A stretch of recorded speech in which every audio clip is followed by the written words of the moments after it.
আসসালামু আলাইকুম প্রিয় শিক্ষার্থীরা, তোমাদের সবাইকে স্বাগতম আজকে ক্লাসে। সাথে আছে আমি তাসিন আহমেদ জিসান, পড়াশোনা করছি ঢাকা বিশ্ববিদ্যালয় ম্যানেজমেন্ট স্টাডিজ বিভাগে। আজকে আমি তোমাদের সামনে হাজির হয়েছি মার্কেটিং লেকচার 5 নিয়ে, যেখানে আমরা কথা বলবো উৎপাদন ব্যবস্থাপনা সম্পর্কে। তো চলো দেরি না করে আমরা লেকচারটি শুরু করে ফেলি। ফার্স্ট অফ অল আমরা জানবো উৎপাদন ব্যবস্থাপনা ধারণা বা উৎপাদন ব্যবস্থাপনা কাকে বলে, উৎপাদন ব্যবস্থাপনা কি।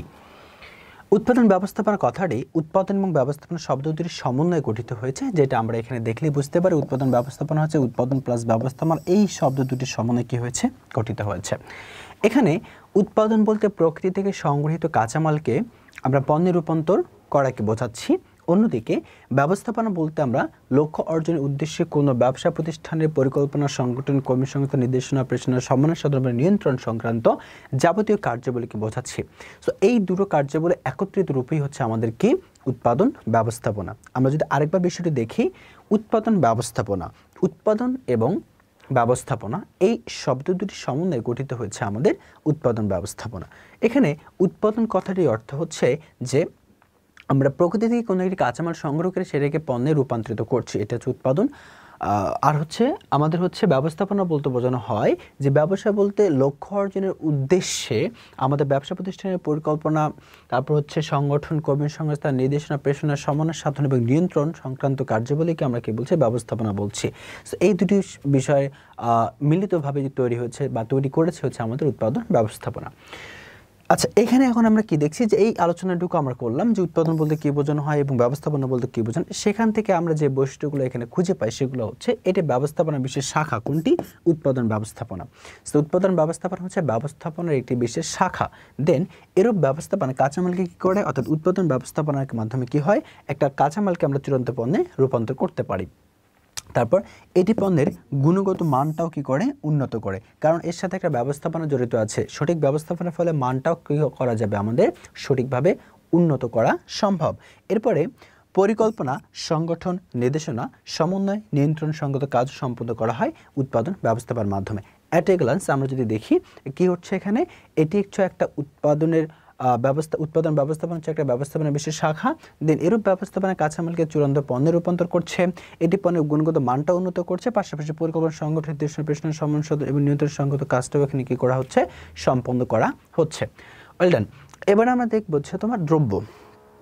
দ্রব্য বলতে কি বোঝানো হয়? Well done. দ্রব্য কি?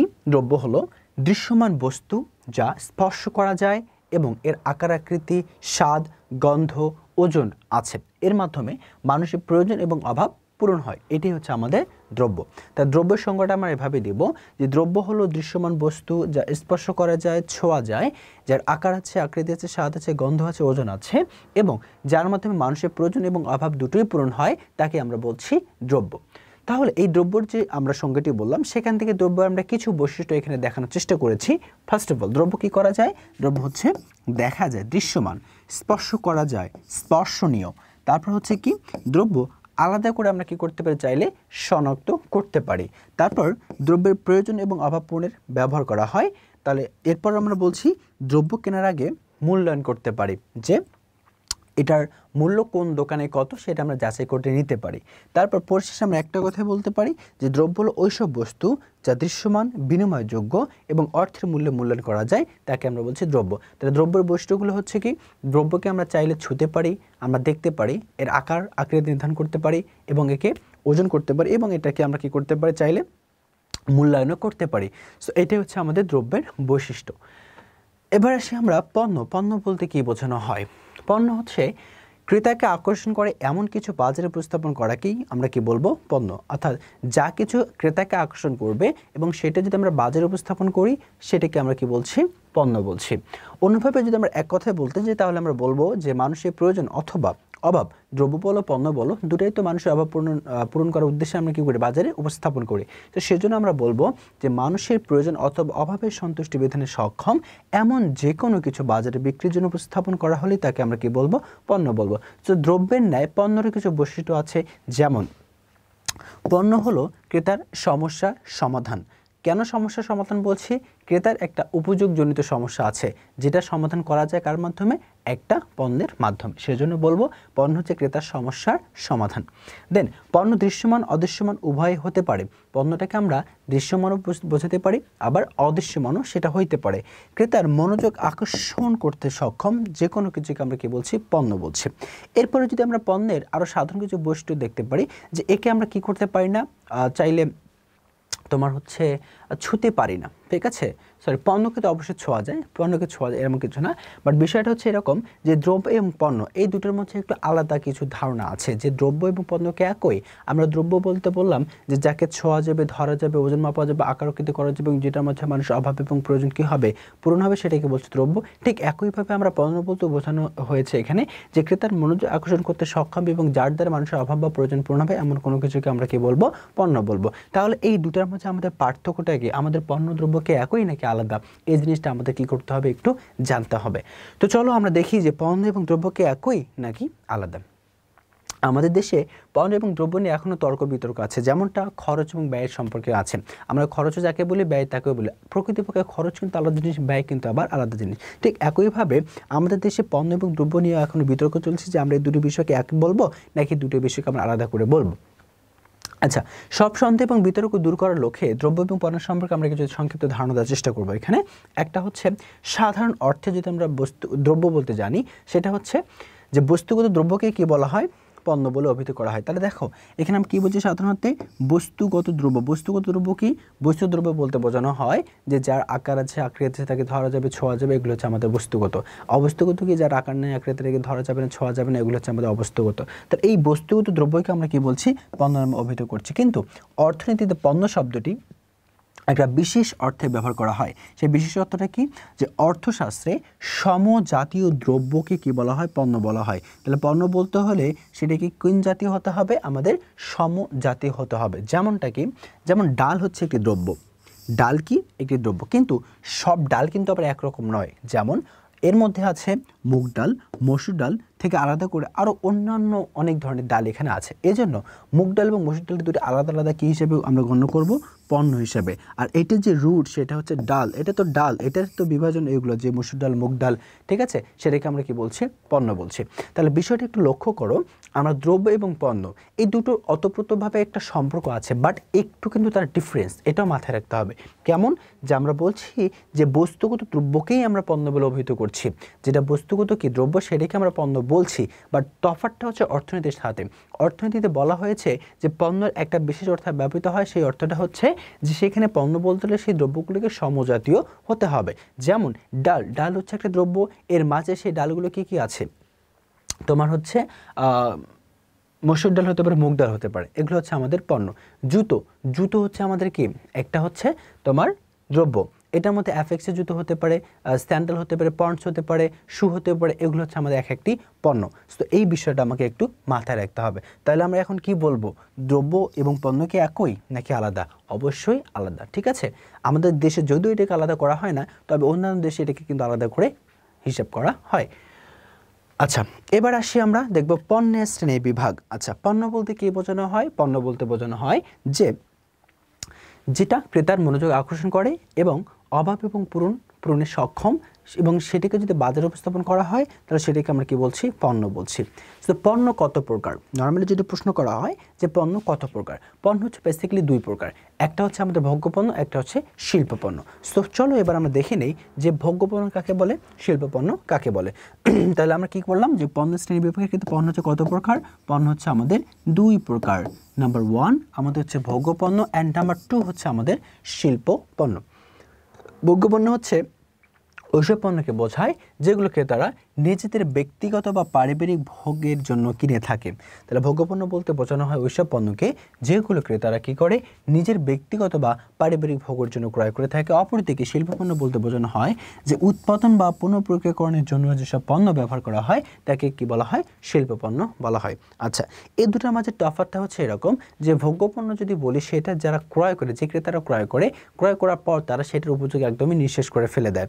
বাট শিল্প পণ্যের ক্রেতারা যারা আছে তারা পণ্যটা ক্রয় করে হয় সেটা কাঁচামাল হিসেবে কোনো একটা পণ্য উৎপাদন করার ক্ষেত্রে ব্যবহার করার জন্য, অথবা সেটাকে পুনঃপ্রক্রিয়াজাত করতে বলা হয়, অথবা সেটাকে পণ্য হিসেবে বিক্রয় করে তারা মুনাফা অর্জনের চেষ্টা চালায়। তো এটা একটা পার্থক্য দেখতে পেলাম যে ভোক্তারা কী করে, যারা ভোগ্যপণ্য ক্রেতা তারা পণ্য উপযুক্ত নিঃশেষ করে, যারা শিল্প পণ্য ক্রেতা তারা পণ্য উপযুক্ত নিঃশেষ না করে সেটাকে হয় অন্য একটি পণ্য উৎপাদনের কাঁচামাল হিসেবে ব্যবহার করে, না হলেও কী করে তোমার হচ্ছে ওটা পণ্য হিসেবে বিক্রি করে মুনাফা অর্জন করার প্রয়াস চালায়।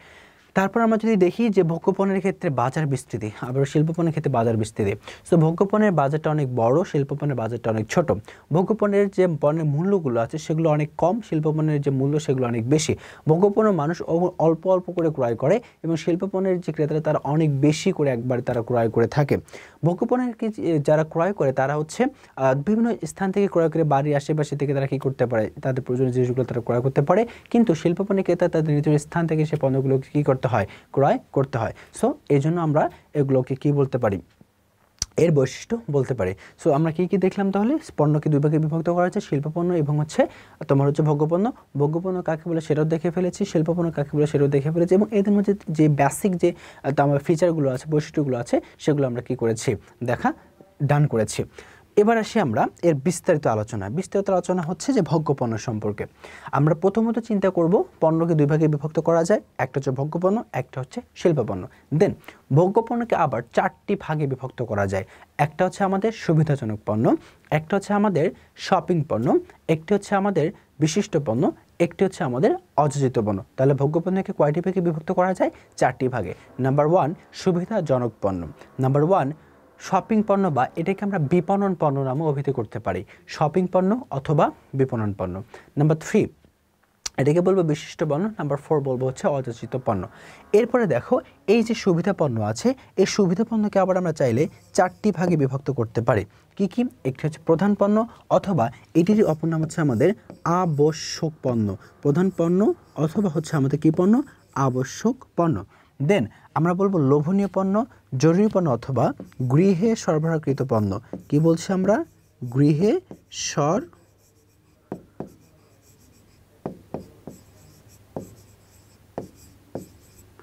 সরবরাহকৃত পণ্য। একটু লক্ষ্য করো তাহলে কি করলাম, সুবিধা পণ্যকে আমরা আবার 4টি ভাগে বিভক্ত করেছি, একটি হচ্ছে প্রধান পণ্য অথবা আবশ্যক পণ্য, একটি হচ্ছে লোভনীয় পণ্য, আর একটি হচ্ছে জরুরি পণ্য, এবং অপরটি হচ্ছে আমাদের গৃহে সরবরাহকৃত পণ্য। এরপরে আসি আমরা শপিং পণ্যতে, বা এর অপর নাম বলেছিলাম কি, বিপণন। তাহলে শপিং পণ্য অথবা বিপণন, ওকে। আচ্ছা, এই শপিং পণ্যকে আবার আমরা চাইলে দুটি ভাগে বিভক্ত করতে পারি, একটি হচ্ছে ফ্যাশন বা শৌখিন পণ্য, অপরটি হচ্ছে আমাদের সেবা পণ্য। বিশিষ্ট পণ্য কোনো শ্রেণী বিভাগ নাই। লাস্ট অন অযাচিত পণ্যকে দুটি ভাগে বিভক্ত করা যায়, একটা হচ্ছে নতুন অযাচিত পণ্য, একটা হচ্ছে আমাদের নিয়মিত অযাচিত পণ্য। তাহলে অ্যাট এ গ্লান্স যদি আমরা ভোগ্যপণ্যের বিষয়টা দেখতে যাই, যে ভোগ্যপণ্যকে আমরা নর্মালি 4টি ভাগে কি করতে পারি, বিভক্ত করতে পারি, সুবিধাজনক পণ্য, তারপর শপিং পণ্য, তারপর হচ্ছে আমাদের বিশিষ্ট পণ্য এবং হচ্ছে অযাচিত পণ্য। এই সুবিধা পণ্যকে আবার আমরা 4টি ভাগে বিভক্ত করলাম, প্রধান বা আবশ্যক পণ্য, লোভনীয় পণ্য, জরুরি পণ্য, গৃহে সর্বকৃত পণ্য। শপিং পণ্যকে আমরা 2 ভাগে বিভক্ত করেছি, ফ্যাশন বা শৌখিন পণ্য, আর দ্বিতীয় নম্বর হচ্ছে সেবা পণ্য। বিশিষ্ট পণ্য কোনো শ্রেণী বিভাগ নেই। অযাচিত পণ্যকে 2 ভাগে বিভক্ত করেছি, একটা নিয়মিত, একটা হচ্ছে অনিয়মিত। এই তো, এবার চলো এর বিস্তারিত আলোচনা আমরা করে ফেলি। এবার সুবিধা পণ্য বলতে আসলে কি বোঝানো হয়, ওয়েল ডান। সুবিধা পণ্য হচ্ছে যেসব পণ্য ভোক্তারা অপেক্ষাকৃত কম সময় ব্যয় করে কাছের কোনো স্থান থেকে সহজে এবং তাৎক্ষণিকভাবে কিনতে পারে, তাকে আমরা কি বলছি, সুবিধা পণ্য বলছি। ভোক্তারা এই জাতীয় পণ্য অল্প পরিমাণে নিয়মিতভাবে তারা কী করে থাকে, ক্রয় করে থাকে। যেমন চাল হতে পারে, ডাল হতে পারে, তেল হতে পারে, পেঁয়াজ হতে পারে, লবণ হতে পারে, চানাচুর হতে পারে, বিস্কুট হতে পারে, ব্রেড হতে পারে, টুথপেস্ট হতে পারে এবং সাবান হতে পারে। যেগুলো তারা কাছের কোনো স্থান থেকে খুব সহজে পেয়ে যায়, সেগুলোকে আমরা কি বলছি, সুবিধা পণ্য বলছি। এই সুবিধা পণ্যের যে বৈশিষ্ট্যগুলো আমরা দেখতে পারি সেটা হচ্ছে, ফার্স্ট অফ অল, সুবিধা পণ্য ক্রেতারা নিয়মিতভাবে ঘন ঘন কিনে থাকে। সুবিধা পণ্য ক্রেতারা কী করে, নিয়মিতভাবে ঘন ঘন ক্রয় করে। দ্বিতীয় নম্বর বলছি আমরা, এই জাতীয় পণ্য কেনার জন্য ক্রেতাদের তেমন সময় ব্যয় করতে হয় না, কারণ তারা কাছেই পেয়ে যায়, ঘরের কাছেই পেয়ে যায়। 3 নম্বর হচ্ছে, সুবিধা পণ্য একত্রিত মূল্য সাধারণত কী হয়, কম হয়ে থাকে। তারপর আমরা বলতে পারি যে এই জাতীয় পণ্য ক্রেতারা তাদের আশেপাশে যে কোনো স্থান বা দোকান থেকে কী করে থাকে, ক্রয় করে থাকে। তো এই বিষয়গুলো হচ্ছে আমাদের সুবিধা পণ্যের বৈশিষ্ট্যের মধ্যে যাচ্ছে। এবার সুবিধা পণ্যকে যে আবার 4টি ভাগে বিভক্ত করা যায় সেই 4টি ভাগ নিয়ে আমরা এবার আলোচনা করব। 4টি ভাগ কি ছিল? প্রথমটা ছিল আমাদের প্রধান বা আবশ্যক পণ্য। সেই প্রধান বা আবশ্যক পণ্য বলতে কি বোঝানো হয়? মানুষের দৈনন্দিন জীবনে যে পণ্যগুলো অপরিহার্য হিসেবে বিবেচিত হয় তাদেরকে প্রধান পণ্য বলে। অর্থাৎ যে পণ্যগুলো ছাড়া মানুষের দৈনন্দিন কার্যক্রম চালনা করা অনেকটাই অসম্ভব হয়ে পড়ে সেই পণ্যগুলিকে আমরা বলবো প্রধান পণ্য অথবা আবশ্যক পণ্য। যেমন কি হতে পারে? চাল হতে পারে, ডাল হতে পারে, তেল হতে পারে, লবণ হতে পারে। তুমি একটু চিন্তা করো, এই 4টা জিনিসের কথা যদি চিন্তা করি আমি, চাল, ডাল, তেল, লবণ, এগুলো ছাড়া একটা মানুষ কখনোই কি করতে পারে? তাদের স্বাভাবিক জীবনটা নির্বাহ করতে পারে না। কারণ প্রতিদিন তোমাকে কিছু না কিছু খেতে হয়। বিশেষ করে তাদের মধ্যে প্রধান খাবার যদি বলি ভাত খেতে হলে তোমাকে কি লাগবে? চাল লাগবে। যদি তরকারি হিসেবে তুমি ডাল খেতে চাও, ডাল লাগবে। অবশ্যই রান্না করতে তেল লাগবে, লবণ লাগবে। তারপরে সাবান, চিনি, আটা, ময়দা ইত্যাদি হচ্ছে আমাদের আছে। এগুলোকে আমরা বলছি কি? প্রধান বা আবশ্যক পণ্য, যেগুলো মানুষের দৈনন্দিন জীবন পরিচালনা করার ক্ষেত্রে আবশ্যক লাগবেই, যেগুলো ছাড়া হবে না, সেগুলোকে আমরা বলছি প্রধান পণ্য অথবা আবশ্যক পণ্য। এবার এসে আমরা লোভনীয় পণ্য। লোভনীয় পণ্য বলতে কি বোঝানো হয়? যেসব পণ্য দেখা মাত্রই ক্রেতারা কোনো প্রকার পরিকল্পনা ছাড়া আবেগের বশবর্তী হয়ে ক্রয় করে তাকে আমরা বলছি লোভনীয় পণ্য। তাহলে এই ধরনের পণ্যের ক্রেতারা কি? যে তারা কোনো পূর্ব পরিকল্পনা ছাড়াই কি করে? পণ্যটি ক্রয় করে লোভের বশবর্তী হয়ে। যেমন সেটা হতে পারে আইসক্রিম হতে পারে, চুইংগাম হতে পারে, আচার হতে পারে, চটপটি। হ্যাঁ, তোমার গার্লফ্রেন্ড যদি থেকে থাকে তাহলে দেখবা চটপটি মানেই তার কাছে অনেক কিছু। তোমার থেকেও চটপটি তার কাছে কি? অনেক ইম্পর্টেন্ট। সো এটা তার জন্য অবশ্যই একটা লোভনীয় পণ্য। এরপরে চটপটি, ফুচকা, তারপর হচ্ছে তোমার বেলুন আছে, বাচ্চাদের জন্য খেলনা আছে, বাদাম আছে ইত্যাদি। এছাড়াও কিন্তু আমাদের তোমার এই যে খাবারের আইটেমগুলো ছাড়াও কিন্তু আমাদের কি থাকতে পারে? লোভনীয় পণ্য থাকতে পারে। যারা বই পোকা মানুষ তাদের জন্য কি হতে পারে? আমার ম্যাগাজিন একটা কি হতে পারে? লোভনীয় পণ্য হতে পারে। ম্যাগাজিন, খবরের কাগজ, ম্যাগাজিন, এগুলো কি হতে পারে? একটা লোভনীয় পণ্য তাদের কাছে হতে পারে। এরপরে আমরা কি দেখবো হচ্ছে জরুরি পণ্য। 3 নম্বর ধাপ। জরুরি পণ্য বলতে বোঝানো হয় যে অতি আবশ্যকীয় এবং আকস্মিক পরিস্থিতি মোকাবিলার জন্য যেসব পণ্য ক্রেতারা তাৎক্ষণিকভাবে কেনে বা ক্রয় করে তাকে আমরা বলছি জরুরি পণ্য। যেমন কি হতে পারে? বৃষ্টি এসেছে, তোমার কি দরকার? এখন বাইরে যেতে হবে, তার জন্য ছাতা দরকার। ছাতা হচ্ছে এই সময় তোমার জন্য একটা জরুরি পণ্য। তুমি ধরো ঢাকা থেকে কক্সবাজার বা সীতাকুণ্ডের উদ্দেশ্যে রওনা হয়েছো, প্রতিমধ্যে তোমার গাড়ির একটা পার্টস নষ্ট হয়ে গেছে, সেই পার্টসটা তোমার জন্য একটা কি? তোমার জরুরি পণ্য। তোমার অসুস্থ, তোমাকে খুব ইমিডিয়েটলি কোথায় নিয়ে যেতে হবে? হসপিটালে নিয়ে যেতে হবে, তার জন্য একটা অ্যাম্বুলেন্স দরকার, সেটা তোমার জন্য জরুরি পণ্য। তোমার অসুস্থতা রয়েছে, তোমার একটা মেডিসিন দরকার, সেই মেডিসিনটা তোমার জন্য একটা কি? তোমার জরুরি পণ্য। সো এগুলোকে আমরা বলছি জরুরি পণ্য, যেগুলো হঠাৎ অথবা আকস্মিক একটা পরিস্থিতির মোকাবেলায় আমরা কিনে থাকি, তার আগে কখনোই আমরা ক্রয় করার চিন্তাও করি না। ঠিক আছে, এবার আমরা দেখবো সেটা হচ্ছে আমাদের গৃহের সর্বকৃত পণ্য। যেসব পণ্য ভোক্তাদের ঘরে ঘরে পৌঁছে দেওয়া, সেগুলোকে নর্মালি বলা হয় গৃহের সর্বকৃত পণ্য। যেমন আমরা কি করি যে যদি আমরা দেখি যে কিছু গ্রাম অঞ্চলে একটা ছিল সংস্কৃতি যে দুধওয়ালা, যদি এটা করি, সে দুধওয়ালাটা কী করে? যে বাড়িতে গোয়ালা যাদেরকে আমরা বলি, তারা কিন্তু বাড়িতে কিন্তু কী করা হয়? যে যতটুকু দুধ নিতে পারে, নেওয়ার তার চাহিদা আছে, সেটুকু তাদেরকে তারা পৌঁছে দিয়ে যায় বাড়িতে। সো ইদানিংও কি দেখা যায় যে অনেক পাড়া বা মহল্লার মধ্য দিয়ে তারা অনেক সবজি বিক্রেতা কী করে? ভ্যান নিয়ে যায়, মানে ডাকে যে হচ্ছে সবজি নেবেন নাকি, এরকম নেবেন নাকি। সো তখন যার প্রয়োজন তাকে ভ্যানকে তারা ডাকে যে না, আমার এরকম সবজি লাগবে, আপনি আমাকে এটা দেন। সো তারা কিন্তু সেটা তাদেরকে সরবরাহ করে দিচ্ছে। সো এই ধরনের বিষয়গুলোকে আমরা কি বলছি? গৃহ সর্বকৃত পণ্য বলছি। তাহলে আমরা এই যে পণ্যের যে ভোগ্য পণ্য যে আমরা 4টি ভাগে বিভক্ত করেছি, তার যে প্রথম ভাগ ছিল সুবিধা পণ্য, সেই সুবিধা পণ্যের যে 4টি ভাগ আবার ছিল প্রধান পণ্য বা আবশ্যক পণ্য, লোভনীয় পণ্য, জরুরি পণ্য বা হচ্ছে গৃহ সর্বকৃত পণ্য। এই বিষয়গুলো আমরা আসলে আশা করছি যে তোমরা ক্লিয়ার হয়েছ, এটা নিয়ে তোমাদের কোনো ঝামেলা থাকার কথা না। এরপরে যেটা আমরা আলোচনা করবো সেটা হচ্ছে 2য় নাম্বার যে ধাপ, সেটা হচ্ছে শপিং পণ্য। শপিং পণ্য বলতে আসলে কি বুঝি, সেটাকে আমাদের প্রথমত জানা দরকার। উল্টা যে ভোগ্যপণ্য ক্রেতারা পূর্ব পরিকল্পনা অনুযায়ী অনেক সময় নিয়ে বিভিন্ন দোকান ঘুরে বিভিন্ন বৈশিষ্ট্য তুলনা করে কেনে, তাদেরকে আমরা কি বলি? শপিং পণ্য বলি। আবার বলা হচ্ছে যে ভোগ্যপণ্য ক্রেতারা পূর্ব পরিকল্পনা অনুযায়ী অনেক সময় নিয়ে বিভিন্ন দোকান ঘুরে ঘুরে কি করে, আবার বিভিন্ন বৈশিষ্ট্য এবং মান যাচাই তুলনা করে সেই পণ্য ক্রয় করে, তাকে আমরা বলছি শপিং পণ্য। এই জাতীয় পণ্য সাধারণত ঘন ঘন কিনতে হয় না, বরং বিভিন্ন উৎসব বা আয়োজন উপলক্ষে কেনা হয়। এগুলো একক মূল্য তুলনা করবে অনেকটা বেশি। যেমন পোশাক পরিচ্ছদ, গাড়ি, টেলিভিশন, ফ্রিজ, অলংকার, ওয়াশিং মেশিন ইত্যাদি হতে পারে আমাদের জন্য একটা শপিং পণ্য।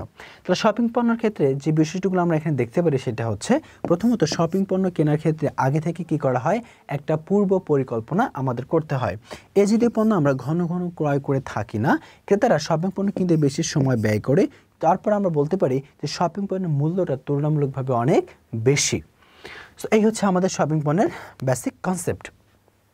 এবার আসো, শপিং পণ্যকে আমরা আবার কয়টি ভাগে বিভক্ত করতে পারি? আমরা দুইটি ভাগে বিভক্ত করতে পারি। একটা হচ্ছে আমাদের ফ্যাশন বা শৌখিন পণ্য, একটা হচ্ছে আমাদের তোমার সেবা পণ্য।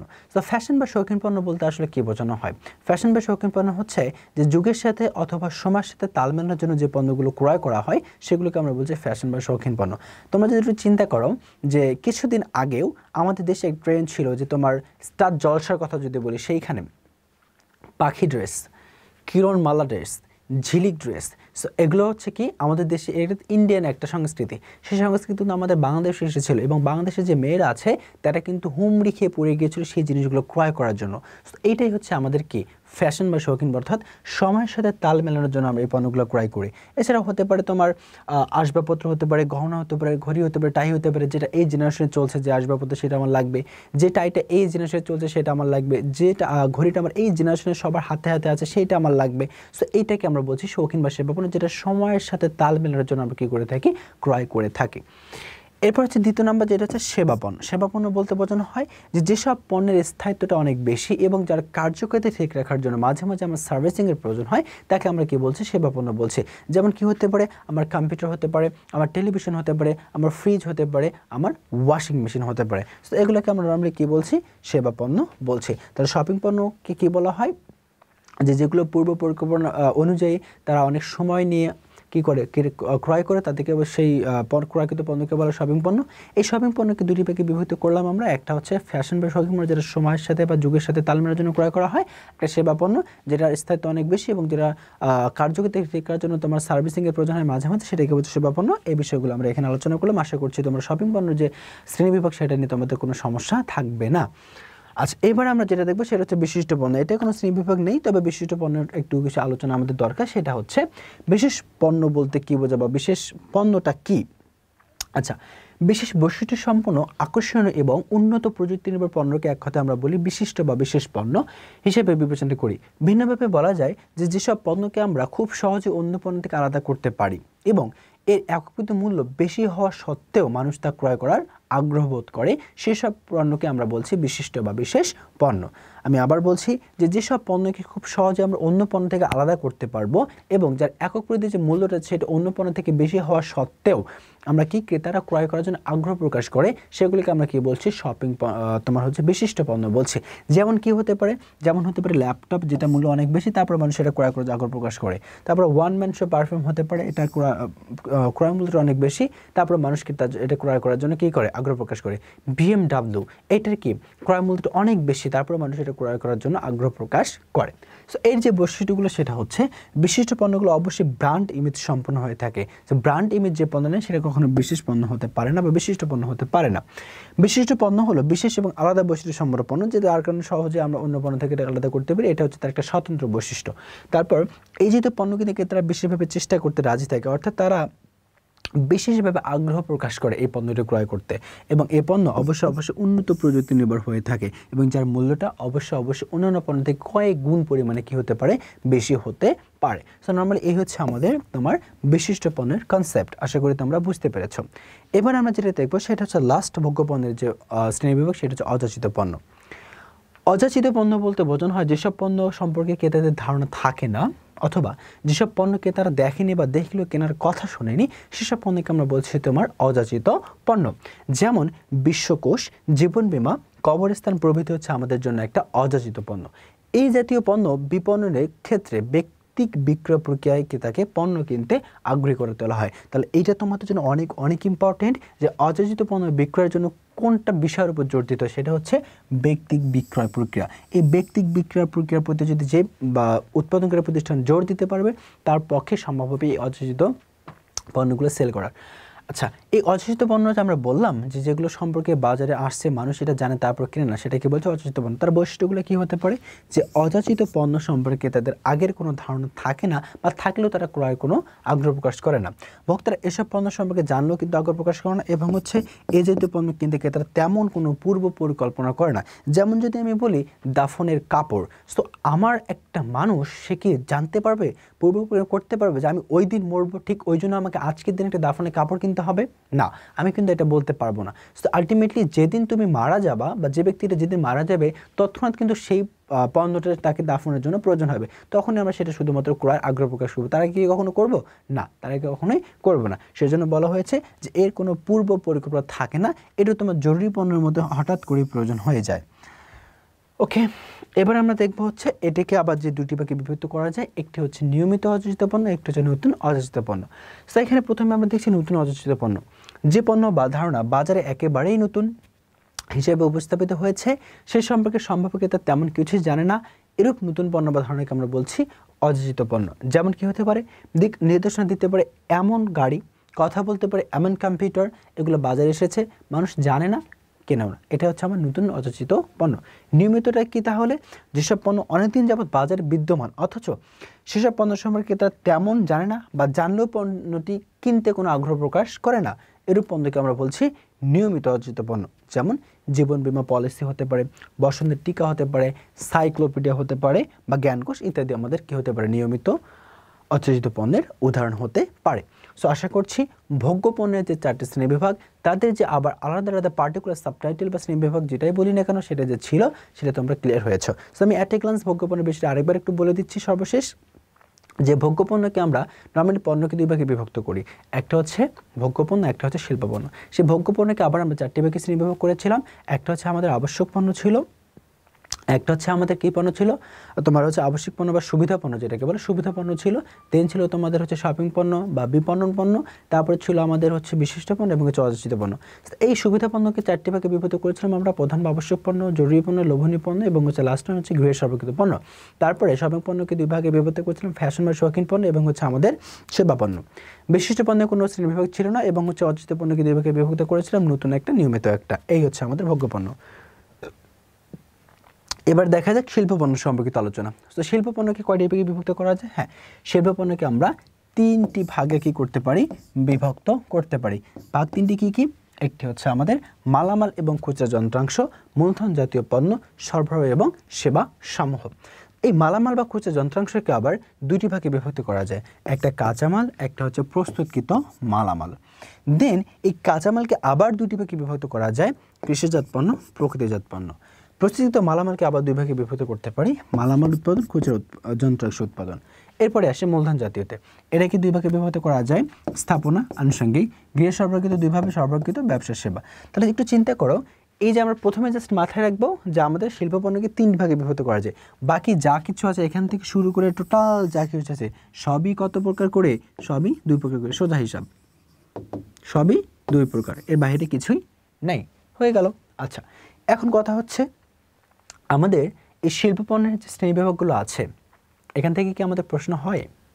অবশ্যই হয়। তোমরা মনে রাখবে এই অধ্যায়ের মূল ফোকাসিং পয়েন্টই হচ্ছে আমাদের পণ্যের শ্রেণীবিভাগ, ভোগ্য পণ্য, শিল্প পণ্য। ঠিক আছে, এইখান থেকেই মোস্ট ইম্পর্টেন্ট পার্ট হচ্ছে এটা, এখান থেকে তোমাকে কোশ্চেন করে, এই অধ্যায় থেকে যদি তারা প্রশ্ন করার চিন্তা করে, এই টপিকগুলোর বাইরে তারা কোনো প্রশ্ন করার চিন্তাও করতে পারে না, এখান থেকে করতেই হবে তাকে। ঠিক আছে, তো এই পয়েন্টগুলো অবশ্যই তোমাকে খুব সুন্দর করে গোছানো সহকারে মাথায় নিয়ে রাখতে হবে। তাহলে চলো আমরা আলোচনা করছি। শিল্প পণ্যকে দেখলাম 3টি ভাগে বিভক্ত করা যায়, মালামাল ও খুচরা যন্ত্রাংশ, দেন হচ্ছে মূলধন জাতীয় পণ্য, সরবরাহ এবং সেবা সমূহ। আচ্ছা, এবার আসি আমরা এই যে মালামাল ও খুচরা যন্ত্রাংশ, এটা নিয়ে আমরা কথা বলবো। মালামাল ও খুচরা যন্ত্রাংশ কি?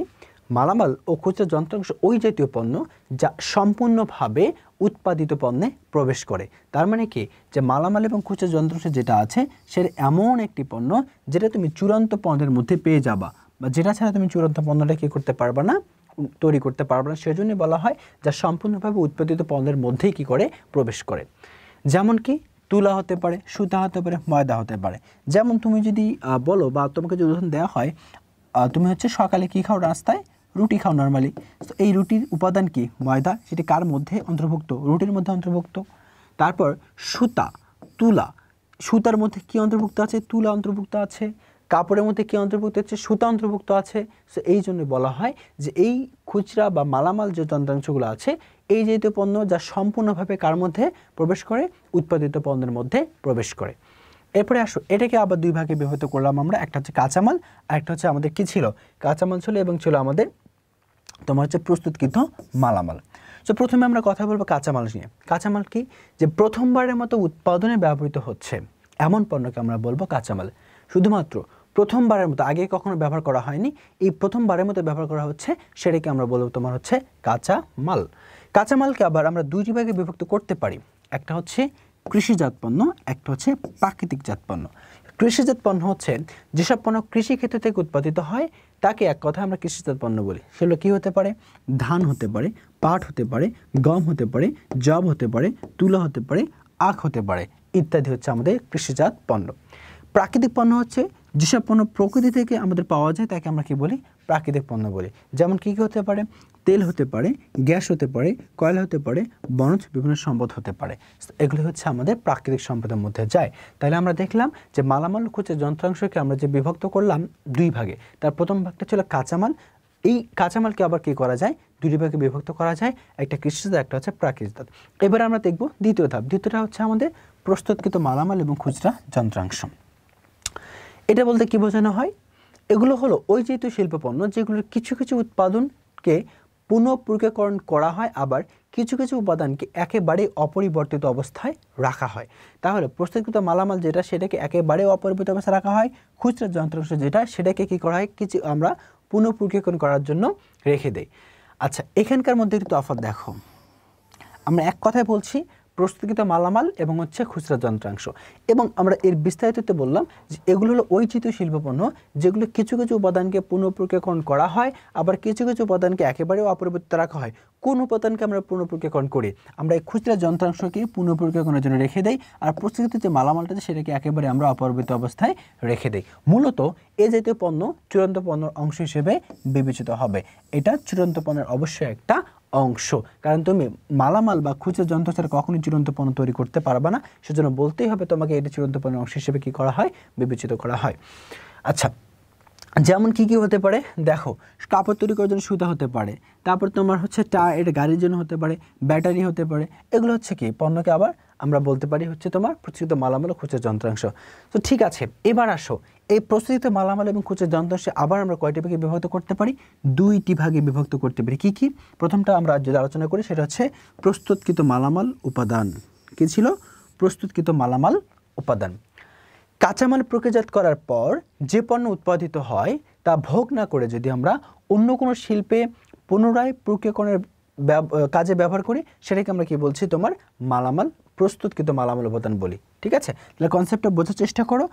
প্রস্তুতকৃত মালামাল উপাদান বলতে বোঝানো হয় যে কাঁচামাল প্রক্রিয়াজাত করার পর যে পণ্য উৎপাদিত হয় তাকে আমরা বলছি প্রস্তুতকৃত মালামাল উপাদান। কিন্তু সেই পণ্যটা আলটিমেটলি ভোগের জন্য কি করা হয় না, ব্যবহার করা না করে আমরা কি করি? অন্য একটা উৎপাদনকারী শিল্প প্রতিষ্ঠানের কাঁচামাল হিসেবে সেটাকে ব্যবহার করছি।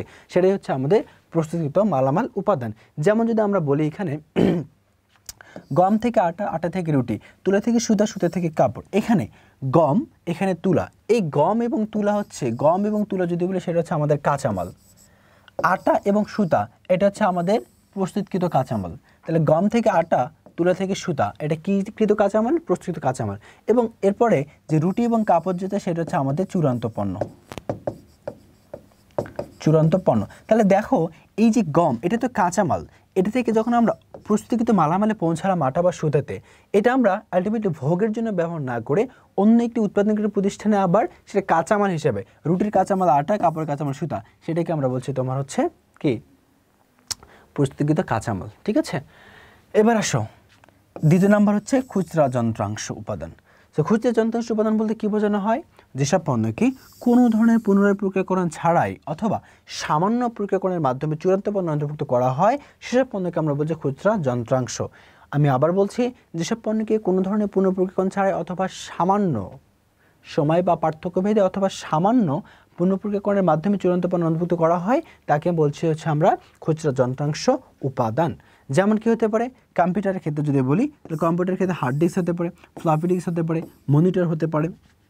এগুলো হচ্ছে আমাদের খুচরা যন্ত্রাংশের উৎপাদনের আওতার মধ্যে অন্তর্ভুক্ত হয়। সো আশা করছি এই বিষয়টা তোমরা বুঝতে পেরেছো। বিষয়টা কিন্তু অনেক সহজ, অনেক ইজি, জাস্ট একটু বুঝে আমাকে মাথায় রাখতে হবে। এবার আসি 2 নম্বর পয়েন্ট, মূলধন জাতীয় পণ্য। মূলধন জাতীয় পণ্য বলতে কি বোঝানো হয়? মূলধন জাতীয় পণ্য বলতে ওইসব পণ্যকে বোঝায় যেগুলোর মাধ্যমে মূল উৎপাদন কাজ পরিচালনা করা যায়। তাহলে মূল উৎপাদন কাজ কোন পণ্যের মাধ্যমে পরিচালনা করা হয়? মূলধন জাতীয় পণ্যের মাধ্যমে পরিচালনা করা হয়। এই জাতীয় পণ্যের একভূত মূল্য অনেক বেশি এবং অনেক দিন পর্যন্ত ব্যবহার করা যায়। মূলধন জাতীয় পণ্যগুলো সাধারণত ভারী হয়ে থাকে, এমনকি এগুলোর বাজার অংশ সীমিত হয়। কোম্পানিগুলো ব্যাপক প্রসারমূলক পদক্ষেপ নেওয়ার মাধ্যমে তাদের এরূপ পণ্য বিক্রির চেষ্টা চালায়। মূলধন জাতীয় পণ্যকে আবার নিম্নোক্ত ভাগে কী করা যায়? ভাগ করা যায় 2 ভাগে, একটা হচ্ছে স্থাপনা, একটা হচ্ছে আমার আনুষঙ্গিক যন্ত্রপাতি। এবার আসি স্থাপনা, আনুষঙ্গিক যন্ত্রপাতি। স্থাপনা বলতে কী বোঝানো হয়? যেসব পণ্য অনেক দিন যাবৎ ব্যবহার করা যায়, আকারে বড়, একক প্রতি মূল্যটাও বেশি, কিন্তু চূড়ান্ত পণ্যের অংশ নয়, সেগুলোকে বলছি আমরা স্থাপনা। আমি আবার বলছি, যেসব পণ্য অনেকদিন ব্যবহার করা যায়, আকারে বড়, একক প্রতি মূল্য বেশি, কিন্তু চূড়ান্ত পণ্যের অংশ নয়, সেগুলিকে আমরা কি বলছি? স্থাপনা বলছি। যেমন লিফট হতে পারে, জেনারেটর হতে পারে, ইঞ্জিন হতে পারে ইত্যাদি। আনুষঙ্গিক হচ্ছে যেসব পণ্য চূড়ান্ত পণ্যের অংশ নয়, এটাও কিন্তু চূড়ান্ত পণ্যের অংশ নয়, কিন্তু পণ্যের উৎপাদন কাজে বিশেষভাবে সহায়তার জন্য ব্যবহার করা হয়, সেগুলোকে বলছি আমরা আনুষঙ্গিক যন্ত্রপাতি। যেমন কম্পিউটার হতে পারে, টেলিফোন হতে পারে, ফ্যাক্স হতে পারে, লাইট হতে পারে, মেশিন হতে পারে, ডায়নামো হতে পারে। এগুলো হচ্ছে আমাদের কি তোমার আনুষঙ্গিক যন্ত্রপাতি, বা কাটিং মেশিন হতে পারে। সো আশা করছি বিষয়গুলো তোমরা বুঝতে পেরেছো যে মূলধন জাতীয় পণ্য বলতে কী বোঝানো হয় এবং তার শ্রেণী বিভাগগুলো কত প্রকার, 2 প্রকার, স্থাপনা, আনুষঙ্গিক যন্ত্রপাতি, সেগুলো বলতে আবার কী বোঝানো হয়। সো এবার আমরা লাস্ট পার্টে যাবো, সেটা হচ্ছে সরবরাহ ও সেবা সমূহ। সরবরাহ সেবা সমূহ বলতে কী বোঝানো হয় এটা আগে জানি। যেসব পণ্য চূড়ান্ত পণ্য অংশ না হয়েও শিল্প প্রতিষ্ঠানের বিভিন্ন কাজ তথা ভারী যন্ত্রপাতিকে কার্যকর রাখতে ব্যবহার করা হয়, তাকে সরবরাহ ও সেবা বলে। যেমন লুব্রিকেন্টস, পেন্সিল, ফটোকপি মেশিনের কালি, মেরামত ইত্যাদি উৎপাদন কাজকে সচল রাখতে সহায়তা করে। আমরা যদি একটু লক্ষ্য করি, লুব্রিকেন্ট যে কোনো কাজকে পিচ্ছিল করে, ঠিক আছে। একটা যদি জায়গায় কোনো মানে সমস্যা হয়, যেমন আমরা যদি গাড়ির ক্ষেত্রে যদি চিন্তা করি, এখানে একটা বেয়ারিং আছে, সেটা মাঝে মাঝে অচল হয়ে পড়ে বা জ্যাম লেগে থাকে, সেখানে যদি আমরা একটা লুব্রিকেন্ট দেই তাহলে সেটা কিন্তু আবার সচল হয়। এটা কী করছে? সহায়তা হিসেবে কাজ করছে। পেন্সিল, যারা অঙ্কন করে তাদের জন্য পেন্সিল সহায়তাকারী। তারপরে ফটোকপি মেশিনের কালি, যারা মেশিন দ্বারা ফটোকপি, তাদের জন্য কালিটা হচ্ছে একটা তোমার হচ্ছে সেবা। তারপর হচ্ছে মেরামত ইত্যাদি উৎপাদন কাজকে সচল রাখতে সহায়তা করে। সরবরাহ ও সেবা সাধারণত নিম্ন 2 ভাগে বিভক্ত করা যায়। একটি হচ্ছে আমাদের শুধুমাত্র সরবরাহ, একটি হচ্ছে ব্যবসায় সেবা। আচ্ছা, তাহলে এই সরবরাহ এবং সেবাকে আমরা কয়টি ভাগে বিভক্ত করলাম? 2 ভাগে, একটা সরবরাহ, একটা হচ্ছে ব্যবসায় সেবা। তো এখানে সরবরাহ হচ্ছে যেসব পণ্য শিল্প প্রতিষ্ঠানের প্রতিদিনের কাজকে গতিশীল করতে সহায়তা করে, তাকে বলছে সরবরাহ। আমরা এখানে লক্ষ্য করি, এখানে বলা হয়েছে যে গতিশীল করতে, প্রতিদিনের কাজকে কী করবে? গতিশীল করতে সহায়তা করবে, সেটা হচ্ছে আমাদের সরবরাহ। যেমন কি হতে পারে? কাগজ হতে পারে, কাগজ শিল্পের ক্ষেত্রে পেন্সিল হতে পারে, লাইট হতে পারে, রং হতে পারে, লুব্রিকেন্ট হতে পারে ইত্যাদি। উল্লেখ্য যে সরবরাহ চূড়ান্ত পণ্য অংশে না হলেও পণ্যের উৎপাদন কাজকে সহায়তা বা সচল রাখতে সহায়তা করে, যেটা আমরা সব সময় দেখছি যে এগুলো কখনোই কি মূলধনের ক্ষেত্রে দেখলাম যারা চূড়ান্ত পণ্য অংশ নয়, কিন্তু শুধুমাত্র উৎপাদন কাজে সহায়তা করছে। তো এখানেও কি করছে? যে উৎপাদন কাজে সচল রাখতে কী করছে? এগুলো সহায়তা করছে। ব্যবসা সেবা তাহলে কি? ব্যবসা সেবা হচ্ছে, ব্যবসায় সেবা বলতে রক্ষণাবেক্ষণ এবং পরামর্শমূলক সেবাকে বোঝায়। তাহলে ব্যবসা সেবা বলতে কি বোঝানো হয়? রক্ষণাবেক্ষণ এবং হচ্ছে পরামর্শমূলক সেবা, উভয় সমন্বয়ে গঠিত হয় আমাদের ব্যবসায় সেবা। ক্রেতা সাধারণের আস্থা অর্জন এবং সুনাম সৃষ্টির লক্ষ্যে উৎপাদনকারী বা মধ্যস্থকারী বিভিন্ন ধরনের সেবা বা পরামর্শ দিয়ে থাকে। যেমন টেলিভিশন বা ফ্রিজ মেরামতের সুবিধা দেওয়া, প্রতিষ্ঠানের আসবাবপত্র পরিষ্কার করার সুবিধা দেওয়া, মানে বিভিন্ন ধরনের তারা কী করবে? সেবামূলক আর কি কাজ করবে পরামর্শের মাধ্যমে, সেটাকে আমরা বলছি ব্যবসায় সেবা। সো এই হচ্ছে আমাদের শিল্পপণ্যের শ্রেণীবিভাগ। তাহলে আমরা জানলাম ভোগ্যপণ্যের শ্রেণীবিভাগ, শিল্পপণ্যের শ্রেণীবিভাগ, যেটা মোস্ট ইম্পর্টেন্ট, ভেরি ইম্পর্টেন্ট হচ্ছে আমাদের এই অধ্যায়ের জন্য। তাহলে আমরা এখানে একটু দাগাই নেব যে এই টপিকগুলো আমাকে কখনো এই অধ্যায় থেকে মিস করা যাবে না। এই অধ্যায় মিস মানে তোমার সব মিস, ঠিক আছে? টপিকগুলো খুব সুন্দরভাবে বুঝতে হবে। তো এবার আসি সেবার ধারণার ক্ষেত্রে। সেবা বলতে কী বোঝানো হয়? সেবা হচ্ছে অদৃশ্যমান, যা দেখা যায় না, এমনকি স্পর্শ করা যায় না, কিন্তু এর মাধ্যমে মানুষের প্রয়োজন এবং অভাব পূর্ণ হয়ে থাকে। আশ্চর্য না বিষয়টা? হ্যাঁ, অবশ্যই আশ্চর্যজনক, বাট অনেক মজাদার, ইন্টারেস্টিং।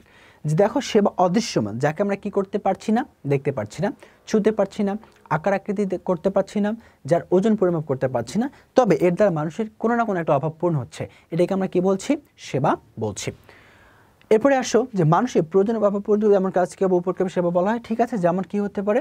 চিকিৎসা সেবা হতে পারে, আবাসন সেবা হতে পারে, শিক্ষা সেবা হতে পারে, পরিবহন সেবা হতে পারে, ইত্যাদি হচ্ছে আমাদের সেবার মধ্যে পড়ে। সেবার যে বৈশিষ্ট্যগুলো আমরা লক্ষ্য করতে পারি সেগুলো হচ্ছে সেবা অস্পর্শনীয়, একে কি করা যায় না? স্পর্শ করা যায় না। সেবা হচ্ছে অনুভব করার একটা বিষয়, একে স্পর্শ করা যায় না, দেখাও যায় না, বাট এটাকে কি করা যায়? অনুভব করা যায়। দেখো, তুমি যে এই যে চিকিৎসকের কাছ থেকে সেবা নিচ্ছ, এটা কি তুমি দেখতে পাচ্ছ না, বাট এটাকে তুমি কি করতে পারছো? অনুভব করতে পারছো। ঠিক এরকম সেবা জনগণের প্রয়োজনের অভাব পূরণ করতে পারে, এর মাধ্যমে মানুষ সুবিধা বা সন্তুষ্টিও কি করতে পারে? অর্জন করতে পারে। সেবার মালিকানা হস্তান্তর করা যায় না, কারণ আমরা জানি যে মালিক এবং সেবাদানকারী বা হচ্ছে সেবাদানকারী এবং সেবা দুজনের মধ্যে একটা অবিচ্ছেদ্য সম্পর্ক আছে। কখন তাদের কি করা যায় না? আলাদা করা যায় না। যেহেতু আলাদা করতে পারছে না, সেটা কি নয়? হস্তান্তরযোগ্য নয়। সেবা মানবিক অথবা যান্ত্রিক প্রচেষ্টার সাথে জড়িত। তাহলে সেবা কার কার সাথে জড়িত? আমাদের মানবিক অথবা যান্ত্রিক প্রচেষ্টার সাথে হচ্ছে সেবাটা আমাদের জড়িত আছে। সো আশা করছি সেবার প্রাথমিক কনসেপ্টটা তোমরা ক্লিয়ার হয়েছ। এবারে আমরা আসবো সেবার বৈশিষ্ট্যতে। সো সেবার বৈশিষ্ট্য কয়টি? নর্মালি সেবার বৈশিষ্ট্য হচ্ছে আমাদের 4টি। প্রথম বৈশিষ্ট্য হচ্ছে আমাদের সেবার ক্ষেত্রে দেখা যায় অদৃশ্যমানতা বা অস্পর্শনীয়তা।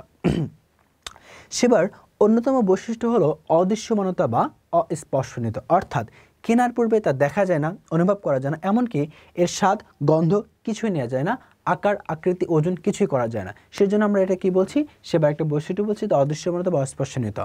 ঠিক আছে, এরপরে আসি, সেটা হচ্ছে অবিচ্ছিন্নতা। অবিচ্ছিন্নতা বলতে বোঝানো হয় যে সেবা এবং সেবা দাতা যে আছে তাদের সম্পর্কে কখনো আমরা আলাদা করতে পারবো না। এমন করতে পারবো না যে আমি জাস্ট সেবাটুকু ক্রয় করে আমি নিয়ে চলে গেলাম, পরবর্তী আমার সময় মতো আমি কাজে লাগলাম, এমনটা না। সেবা যেখানে, সেবা দানকারীকেও সেখানে থাকতে হবে। যেখানে সেবা দানকারী, সেখানে অবশ্যই সেবার একটা উপযোগ সৃষ্টি করার অপশন থাকছে। তো তাদেরকে কখনোই আমরা কি করতে পারবো না? সেপারেট করতে পারছি না। এই জন্য বলা হয় সেবার বৈশিষ্ট্য হচ্ছে একটা অবিচ্ছিন্নতা। দেন সেবার বৈশিষ্ট্য হচ্ছে পরিবর্তনশীলতা বা বৈসাদৃশ্যতা। এটা কি? এইটা হচ্ছে, তুমি যদি একটু একটা উদাহরণের মাধ্যমে বিষয়টা বুঝে আমরা, ধরো তোমরা দুই বন্ধু বা বান্ধবীর কথা চিন্তা করো। তোমরা দুই বান্ধবী কোথায় গিয়েছো, বা দুই বন্ধু তোমরা হোক, বন্ধুরা তোমরা চলে গেছো জেন্টস পার্লারে, মেয়েরা তোমরা চলে গেছো হচ্ছে পার্লারে আর কি, মেয়েদের পার্লারে। সো মেয়েরা নর্মালি সাজুগুজু করে তোমার হচ্ছে বিভিন্ন অনুষ্ঠানের ক্ষেত্রে। সো সেখানে তারা নর্মালি হেয়ার স্টাইল করে, ছেলেরাও হেয়ার স্টাইল করে। তো হেয়ার স্টাইল করার ক্ষেত্রে দেখা যায় যে একই ধরনের ব্যক্তি দুইজনেরই মাথার একই ধরনের স্টাইলের হেয়ার স্টাইল করে দিচ্ছে, বাট একটু হলেও কিন্তু তাদের মাঝে কি আছে? আমাদের তফাৎ লক্ষ্য করা যায়। যদিও কাজটা একই ডিজাইনের, একই লোক দ্বারাই করা হচ্ছে, কিন্তু আমাদের তার মধ্যে কিন্তু একটা বৈসাদৃশ্য বা তারতম্য আমরা কি পাই? দেখতে পাই। এই বৈশিষ্ট্যটা হচ্ছে আমরা সেবার ক্ষেত্রে নিয়ে আসতে পারি, যে সেবা একজন মানুষই দিচ্ছে, একই জায়গায় দিচ্ছে। তুমি আজকে যে কাজটা করছো একই ব্যক্তি হয়ে, পরের দিন তুমি ওই কাজটা ওই ব্যক্তি হয়েই তুমি করবা, বাট তোমার কাজটা আগের দিনে আর পরের দিনের কাজটার মধ্যে কিছু হলেও ডিফারেন্স থাকবে। এটা হচ্ছে আমাদের একটা বা এটাকে আমরা বলি যে বৈসাদৃশ্য বা পরিবর্তনশীলতা। সেটা সেবার ক্ষেত্রেও হয়, যে সেবার পরিবর্তনশীলতা বা বৈসাদৃশ্য বলতে সেবার মানের যে ভিন্নতা, সেই মানের ভিন্নতাকে আমরা বলছি তোমার হচ্ছে বৈসাদৃশ্যতা। এরপরে পচনশীলতা আসে বা নশ্বরতা বা বিনাশশীলতা। সেবার পচনশীলতা বা নশ্বরতা বা বিনাশশীলতা বলতে বোঝায় তা হলো যে সেবা ক্ষণস্থায়ী, সেবাকে পরবর্তীতে বিক্রি করার জন্য সংগ্রহ করা সম্ভব হয় না। আচ্ছা, এই বিষয়টা একটু উদাহরণের মাধ্যমে আমরা বুঝে আসি। যেমন ধরো তুমি কি করবা, কক্সবাজার যাবা, ঢাকা থেকে কক্সবাজার তুমি বিমান রুটে চলে যাবে, আকাশপথে চলে যাবা। এখন তোমার হচ্ছে বিমানের সময়, যাত্রার সময় ধরো 10টা, রাত 10টা, বাট তুমি চলে গেছো রাত 10টা 10 মিনিটে, ততক্ষণে বিমানটা এখানে উড্ডয়ন করা শেষ। সো তোমার জন্য যে তুমি সেবাটা ক্রয় করেছিলে, তুমি চাইলে কিন্তু সেটা ফেরত পাবা না। এটা তোমার জন্য পচনশীল একটা সেবা হিসেবে পরিণত হবে। তো এগুলো, এই 4টি হচ্ছে মূলত একটা সেবার বৈশিষ্ট্য। কি কি? একটা হচ্ছে অদৃশ্যমানতা, অস্পর্শনীয়তা। কেন বলছি? কারণ একে আমরা সেবাকে আমরা ছুঁতে পারি না, চেহারাকে দেখতে পারি না, আকার আকৃতি নেই, ওজন নেই, স্বাদ নিতে পারি না, জাস্ট অনুভব করতে পারি। তারপরে হচ্ছে আমরা বললাম যে এখানে অবিচ্ছিন্নতা বা সেবা এবং সেবা গ্রহীতার মধ্যে একটা অবিচ্ছিন্ন সম্পর্ক আছে, যেটা কখনো আমরা কি করতে পারি না? আলাদা করতে পারি না। এরপর হচ্ছে পরিবর্তনশীলতা বা বৈসাদৃশ্যতা, সেবার মানের পরিবর্তনকে বোঝানো, যেটা আমরা একটু আগে উদাহরণ দিয়ে বোঝালাম জেন্টস পার্লার বা হচ্ছে মেয়েদের পার্লারের ক্ষেত্রে। তারপর হচ্ছে সেবার ক্ষেত্রে পচনশীলতা, যেটা আমরা এখনই মাত্র কি করলাম, যে বিমান সেবার মাধ্যমে উদাহরণ দিয়ে বললাম। তো আশা করছি সেবার বৈশিষ্ট্য সম্পর্কে তোমাদের কোনো সমস্যা নাই। এই 4টির বাইরে কোনো সেবার বৈশিষ্ট্য হয় না, হতেও পারে না, ঠিক আছে। তো সেবার বৈশিষ্ট্য নর্মালি কয়টি? 4টি কি এবং তার বিশ্লেষণ এবং আলোচনাগুলো কি হতে পারে, তার উদাহরণগুলো কি হতে পারে, সেটা তোমরা মনে রাখবে। এবার আসি সেবার প্রকারভেদ। সেবাকে নর্মালি দুটি দিক থেকে আমরা চিন্তা করি, এটা প্রকারভেদ না দৃষ্টিকোণ বলতে পারি। তো সেবার দৃষ্টিকোণ হচ্ছে দুটো, একটা হচ্ছে আমার মুনাফা অর্জনকারী প্রতিষ্ঠানের সেবা, একটা হচ্ছে আমার অব্যবসায়ী প্রতিষ্ঠানের সেবা। তাহলে অব্যবসায়ী প্রতিষ্ঠান মূলত কী করার জন্য সেবা দেয়? এটাকে আমরা নর্মালি সেবাদানকারী প্রতিষ্ঠান বলতে পারি। কেন? কারণ তারা হচ্ছে জনগণের কল্যাণের উদ্দেশ্যে সেবাটা দিয়ে থাকে। আর মুনাফা অর্জনকারী প্রতিষ্ঠানটা কি? তারা মুনাফা অর্জনের জন্য কি করে থাকে? কাজটা করে থাকে, মুনাফা অর্জন। তাদের মূল লক্ষ্য থাকে মুনাফা অর্জন করা। আর এখানে অব্যবসায়ী প্রতিষ্ঠানের মূল লক্ষ্য থাকে সেবাদান মানে জনকল্যাণ করা। সো আমরা নর্মালি চিন্তা করব যে সেবার প্রকারভেদ বা দৃষ্টিকোণ দুটা, একটা হচ্ছে মুনাফা অর্জনকারী প্রতিষ্ঠানের সেবা, আর একটা হচ্ছে আমাদের অব্যবসায়ী প্রতিষ্ঠানের সেবা।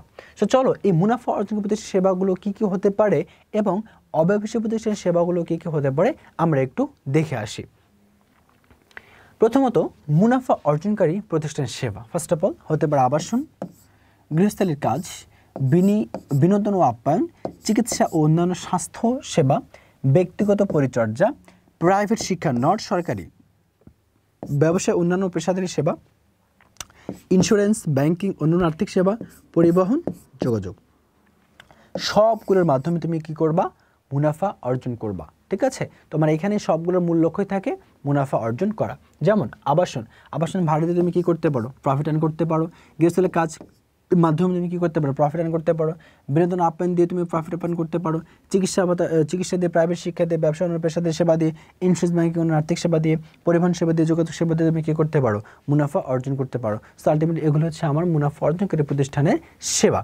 এবার আমরা দেখব অব্যবসায়ী প্রতিষ্ঠানের সেবা বা অমুনাফাভোগী প্রতিষ্ঠানের সেবাটা কি হতে পারে। সেটা হতে পারে আমার শিক্ষাগত সেবা, অবশ্যই সেটা কি হবে? সরকারি হবে। যদি বেসরকারিকে আমরা বলছি মুনাফা অর্জনকারী, এটা হচ্ছে সরকারি। সাংস্কৃতিক, ধর্মীয়, দাতব্য এবং মানব সেবা, সামাজিক, তারপর হচ্ছে স্বাস্থ্যসেবা, পেশাগত, ব্যবসা এবং রাজনৈতিক। তো এগুলো হচ্ছে আমার কার মধ্যে যাবে? এগুলো হচ্ছে আমার অব্যবসায়ী প্রতিষ্ঠানের সেবার মধ্যে যাবে। তো আমরা নর্মালি জাস্ট মনে রাখবো সেবার প্রকারের দুটা, একটা হচ্ছে মুনাফা অর্জনকারী প্রতিষ্ঠানের সেবার দিক থেকে, একটা হচ্ছে অমুনাফাভোগী বা অব্যবসায়ী। তো এটার মাঝে কী কী হতে পারে সেগুলো দেখলাম আমরা এখানে, এবং এরপরে আমরা দেখলাম যে অব্যবসায়ী প্রতিষ্ঠানের সেবার মাঝে কী কী হতে পারে। এগুলো জাস্ট এগুলো মাথায় রাখবা, এমসিকিউর জন্য কাজে লাগবে, এখান থেকে সিকিউ কোনো আসার চান্স নেই। আচ্ছা, এবার আসি আমরা সেবা খাতে প্রবৃদ্ধি পর্যায়। তো সেবা খাত তো আসলে আমরা জানি খাত আমাদের ক্ষেত্রে 3 প্রকার বলা যায়, শিল্প খাত, সেবা খাত, কৃষি খাত।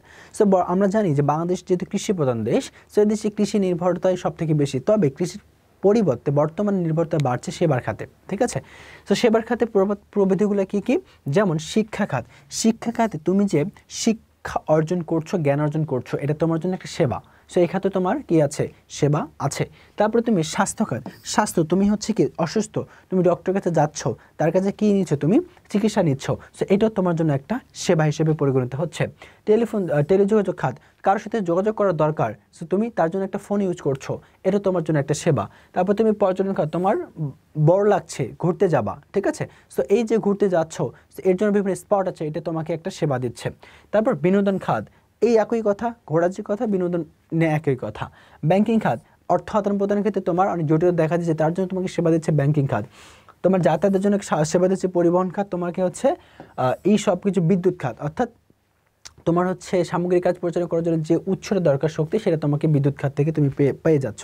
সো বিশেষ করে দেখো এখানে সেবা খাতে প্রবৃদ্ধি পর্যায়গুলো কোন কোন খাতে আমরা দেখতে পারি। আমরা শিক্ষা খাতে দেখতে পারি, স্বাস্থ্য খাতে দেখতে পারি, আমরা টেলিযোগাযোগ খাতে দেখতে পারি, পর্যটন খাতে দেখতে পারি, আমরা চাইলে বিনোদন খাতে দেখতে পারি, ব্যাংকিং খাত, পরিবহন খাত এবং বিদ্যুৎ খাতও আমরা দেখতে পারি। সো এই খাতগুলো কী কী তুমি বুঝো বা কী কী তুমি সেবা পাও, সেগুলো তুমি কী করবা? জাস্ট তোমার মতো করে ব্যাখ্যা করে দিবা, যদি তোমার সেবা খাতে প্রবৃদ্ধি পর্যায় সম্পর্কে আলোচনা করতে বলে। আচ্ছা, আমরা এখানে 8টা দিয়েছি জন্য যে 8টাই এমন না, এর বাইরে অনেক থাকতে পারে, ঠিক আছে। সো তোমরা সেগুলো দিয়ে দিবা। এবার আসি উৎপাদন ব্যবস্থাপনার গুরুত্ব, আওতা বা পরিধি। সো গুরুত্ব, আওতা বা পরিধি বলতে বোঝানো হয় যার কথা বলবে ঠিক তার সাথে যেগুলো যায়। যেমন উৎপাদনের সাথে কি যায়? উৎপাদন পরিকল্পনা তৈরি। তোমাকে অবশ্যই উৎপাদন করতে হলে তার আগে একটা পরিকল্পনা তৈরি করতে হবে। তারপর পণ্যের ডিজাইনটা কীরকম হবে, নকশাটা কীরকম হবে, কারণ এই পণ্যের নকশা বা ডিজাইনের উপর তোমার ক্রেতাদের আকর্ষণটা নির্ভর করে। সো সেটা তোমাকে কী করতে হবে, নির্ধারণ করতে হবে। তারপরে তোমাকে উপযুক্ত কাঁচামাল, কারণ উপযুক্ত কাঁচামাল অবশ্যই তোমাকে ক্রয় করতে হবে, মানসম্মত পণ্য উৎপাদন করতে। আমরা একটা লাইন জানি যে উত্তম ক্রয় বিক্রয়ের অর্ধেক। তোমার ক্রয়টা যদি উত্তম হয়, তোমার অলরেডি সেটা বিক্রয় অর্ধেক হয়ে গেছে, কারণ উত্তম ক্রয় মানে কাঁচামালটা অনেক উত্তম। তো উত্তম কাঁচামাল দিয়ে তুমি যে পণ্য উৎপাদন করো না কেন, অবশ্যই সেটা উৎপাদনটা ভালো হবে, গুণগত মানসম্পন্ন হবে, এবং সেটা অবশ্যই ক্রেতারা কী করবে, গ্রহণ করবে। ঠিক আছে। তারপর হচ্ছে যন্ত্রপাতির যথাযথ ব্যবহার। সো যন্ত্রপাতি অবশ্যই যথাযথ ব্যবহার করতে হবে যদি তুমি কী করতে চাও, খুব সুন্দর মানসম্মত গুণগত পণ্য উৎপাদন করতে চাও। তারপরে গবেষণা করতে হবে, কোনো সমস্যা দেখা দিলে কেন হলো, এর সমাধান কি, বা অন্যান্য প্রতিষ্ঠানে এই সমাধানটা কীভাবে, সমস্যাটা কীভাবে সমাধান করেছে, এগুলো গবেষণা করে আমাকে বের করতে হবে। তার জন্য একটা ব্যয় আছে। উৎপাদন লজিস্টিক্স। উৎপাদন লজিস্টিক্স বলতে উৎপাদনের সাথে যা যা যায় আর কি, সেগুলো হচ্ছে আমাদের উৎপাদনের লজিস্টিক্স হিসেবে কাজ করে। তো এখানে দেখো, তাহলে উৎপাদন ব্যবস্থাপনার আওতা বা গুরুত্ব হচ্ছে কী কী বিষয়, উৎপাদন পরিকল্পনা তৈরি, পণ্যের নকশা বা ডিজাইন, তারপর হচ্ছে তোমার উপযুক্ত কাঁচামাল ক্রয়, যন্ত্রপাতি যথাযথ ব্যবহার, গবেষণা এবং উৎপাদন লজিস্টিক্স। সো এগুলো হচ্ছে আমাদের, এগুলোকে বলা হয় আওতা, এগুলোকে বলা হয় পরিধি, এগুলো হচ্ছে তার গুরুত্ব। আশা করি বোঝাতে পেরেছি। এবার আসো আমরা যেটা দেখবো সেটা হচ্ছে উৎপাদন ব্যবস্থাপনা কার্যাবলী। ওকে, উৎপাদন ব্যবস্থাপনা কার্যাবলীকে আমরা নর্মালি 3টি ভাগে বিভক্ত করি। কয়টি ভাগে? 3টি ভাগে। একটি হচ্ছে উৎপাদন পূর্ব কার্যাবলী, সেকেন্ড হচ্ছে উৎপাদন কালীন বা উৎপাদন সময় কার্যাবলী, একটা হচ্ছে আনুষঙ্গিক কার্যাবলী। আচ্ছা, উৎপাদন পূর্ব কার্যাবলী কী কী? উৎপাদনের পূর্বে যে কাজগুলো করা হয় আর কি, একটা হচ্ছে উৎপাদন পরিকল্পনা করতে হয়, কার্য সমীক্ষা করতে হয়, উৎপাদন পদ্ধতি সমীক্ষা করতে হয়, পণ্য যন্ত্রপাতি নকশায়ন করতে হয়। দেন উৎপাদনকালীন কার্যাবলী, উৎপাদন নিয়ন্ত্রণ করতে হয়, মজুত নিয়ন্ত্রণ করতে হয়, মান নিয়ন্ত্রণ করতে হয়, গবেষণা করতে হয়। আনুষঙ্গিক কার্যাবলীগুলো হচ্ছে উৎপাদন বাজেট তৈরি করতে হয়, যন্ত্রপাতি বিন্যাস করতে হয়, সংগ্রহ করা, এবং হচ্ছে তোমার কর্মীদের মনোবলটা উন্নয়ন করতে হয়। তো চলো এবার আমরা এর বিস্তারিত আলোচনা দেখে আসি। প্রথমে আমরা কথা বলবো উৎপাদন পূর্ব কার্যাবলী নিয়ে। বললেন উৎপাদন পূর্ব কার্যাবলী, এর প্রথম যে আমার ধাপটা ছিল সেটা হচ্ছে উৎপাদন পরিকল্পনা তৈরি। উৎপাদন পরিকল্পনা তৈরি বলতে কী বোঝানো হয়? প্রয়োজনীয় পণ্য উৎপাদন করার জন্য উৎপাদন পরিকল্পনা করা দরকার। কি উৎপাদন করতে হবে, কোথায় করতে হবে, কখন করব, কতজন দ্বারা করব, কতটুকু সময়ের মধ্যে করব, এই বা কী উপকরণ লাগবে তা আগে থেকে নির্ধারণ করা হচ্ছে আমাদের উৎপাদন পরিকল্পনা। তাহলে এটাকে আমরা কি বলছি? উৎপাদন পরিকল্পনা তৈরি বলছি। যেটা কার অন্তর্ভুক্ত? সেটা হচ্ছে উৎপাদন পূর্ব কার্যাবলীর অন্তর্ভুক্ত। দেন হচ্ছে কার্য সমীক্ষা। কার্য সমীক্ষা বলতে বোঝানো উৎপাদন ব্যবস্থাপনার অন্যতম কাজ হচ্ছে আমাদের একটা কার্য সমীক্ষা, অর্থাৎ যন্ত্রপাতি, সরঞ্জাম, শ্রমিকদের বিষয়ে অনুধাবন করাকে আমরা বলছি কার্য সমীক্ষা। আমার কতটুকু যন্ত্রপাতি লাগবে, কী ধরনের যন্ত্রপাতি লাগবে, কতটুকু সরঞ্জাম লাগবে, কতটুকু শ্রমিক লাগবে, ইত্যাদি বিষয় আমাকে নির্ধারণ করতে হবে। সেটাকে আমরা বলছি কার্য সমীক্ষা, যেটা কার অন্তর্ভুক্ত? উৎপাদন পূর্ব কার্যাবলী অন্তর্ভুক্ত। কেননা কারণ উৎপাদন করার আগে আমাকে এইগুলো নিয়ে চিন্তা করতে হবে বা এগুলোকে আমার নির্ধারণ করে নিতে হবে। তাহলে প্রথম আমরা দেখলাম উৎপাদন পরিকল্পনা তৈরি, তারপরটা হচ্ছে আমাদের কার্য সমীক্ষা ডান। এবার আমরা 3 নম্বরটা দেখছি, সেটা হচ্ছে উৎপাদন পদ্ধতি কার্য সমীক্ষা। মানে উৎপাদন পদ্ধতি বলতে বোঝানো হয় যে আদর্শ মানে কাজ নির্ধারণের ব্যাপারে উৎপাদন পদ্ধতির সমীক্ষা প্রয়োজন। কেন? এখানে উৎপাদনের ক্ষেত্রে কাঁচামালের যে আনা নেওয়া, পরিবহন, পণ্যের ডিজাইন, সরলীকরণ, যন্ত্রপাতি বিন্যাস ইত্যাদি আমরা কি করে থাকি? উৎপাদন পদ্ধতি কার্য সমীক্ষার মধ্যে অন্তর্ভুক্ত করে থাকি। এজন্য আমাদের কি দরকার? উৎপাদন কার্য পদ্ধতি সমীক্ষা করার দরকার উৎপাদন পূর্বকালীন সময়। ঠিক আছে। এরপরে আসি তোমার হচ্ছে পণ্য ও যন্ত্রপাতির নকশা করা। তো পণ্য ও যন্ত্রপাতির নকশা বলতে বোঝানো হয় যে পণ্য উৎপাদন করা হবে, উৎপাদন ব্যবস্থাপনাকে তার নকশা করতে হয়। কেননা নকশা অনুযায়ী পণ্য তৈরি করা হয়, সেজন্য আমাদের নকশা করতে হয়। পণ্যের নির্ধারিত নকশা অনুযায়ী যন্ত্রের নকশা করতে হবে। এজন্য পণ্য যন্ত্রপাতি নকশার উপর প্রতিষ্ঠানের সাফল্য অনেকাংশে নির্ভর করে। এখন কথা হচ্ছে নকশা কিভাবে প্রতিষ্ঠানের সাফল্যতা আনে। ঠিক আছে, দেখো একটা নকশার কথা যদি বলি, একটা পণ্যের আকর্ষণীয় জায়গায় হচ্ছে পণ্যের নকশা বা পণ্যের ডিজাইন। ঠিক আছে, বা মৌখিকীকরণ। সো এইখানে তোমার বিশেষ করে চিপস কোম্পানির কথা যদি বলি, সো তাদের আকর্ষণটা, তাদের মূল টার্গেট থাকে হচ্ছে বাচ্চাদের আকর্ষণ করে। তার জন্য তারা দেখো তাদের চিপসের প্যাকেটে বিভিন্ন ধরনের কার্টুন, অ্যানিমেশনের ছবি তারা অ্যাড করে, যেটা দেখে অনেক সহজে কী হয়, বাচ্চারা তোমার হচ্ছে আকৃষ্ট হয়। বিষয়টা এরকম না, তারা কিন্তু আকৃষ্ট হয়। এই হচ্ছে আমাদের পণ্য ও যন্ত্রপাতি নকশা করা। তাহলে আমরা দেখলাম কি যে প্রথমে যে উৎপাদন পূর্ব যে কার্যাবলী ছিল সেটার মধ্যে প্রথম যে ধাপটা ছিল আমাদের সেটা হচ্ছে উৎপাদন পরিকল্পনা তৈরি, কার্য সমীক্ষা, দেন হচ্ছে উৎপাদন পদ্ধতি সমীক্ষা এবং হচ্ছে পণ্য যন্ত্রপাতি নকশা করা। এটা আমাদের ডান। এবার আমরা যেটা দেবো সেটা হচ্ছে দ্বিতীয় ধাপ ছিল উৎপাদনকালীন কার্যাবলী। উৎপাদনকালীন কার্যাবলীর মধ্যে প্রথমটা ছিল উৎপাদন নিয়ন্ত্রণ করতে হবে।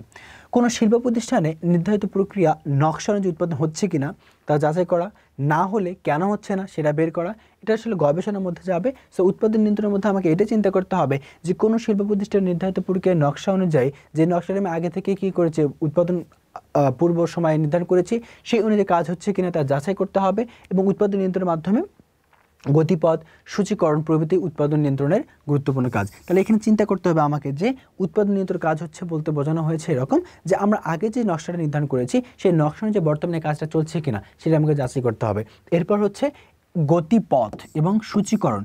গতিপথ বলতে কোন পথে যাবে, কোন পথে নিয়ে যাবো, সূচিপথ আগে সূচিপথ অনুযায়ী কাজ হচ্ছে কিনা, এই উৎপাদন হচ্ছে এগুলো মানে এই যে কথাগুলো আছে এই দুটো কথা গতিপথ এবং হচ্ছে সূচীকরণ এগুলো হচ্ছে আমাদের উৎপাদন নিয়ন্ত্রণের গুরুত্বপূর্ণ কাজ। এগুলো ছাড়া কখনোই আমাদের উৎপাদন নিয়ন্ত্রণ করা সম্ভব হয় না। কারণ আমি যদি গতিপথে না জানি, আমি যদি সূচিটাই না জানি তো আমি কীভাবে কী করবো? আগে আমাকে সূচিপথও জানতে হবে যে আমি কী কী প্ল্যান করেছিলাম, কোন কোন পথে আগাবো, কোন দিক থেকে যাব, বিকল্প পদ্ধতিগুলো কী, তারপরে না সেটা গতিপথ নির্ধারণ করবো যে একটা সমস্যা হলে আরেকটা বিকল্প পথ আমি সেখানে ইউজ করব।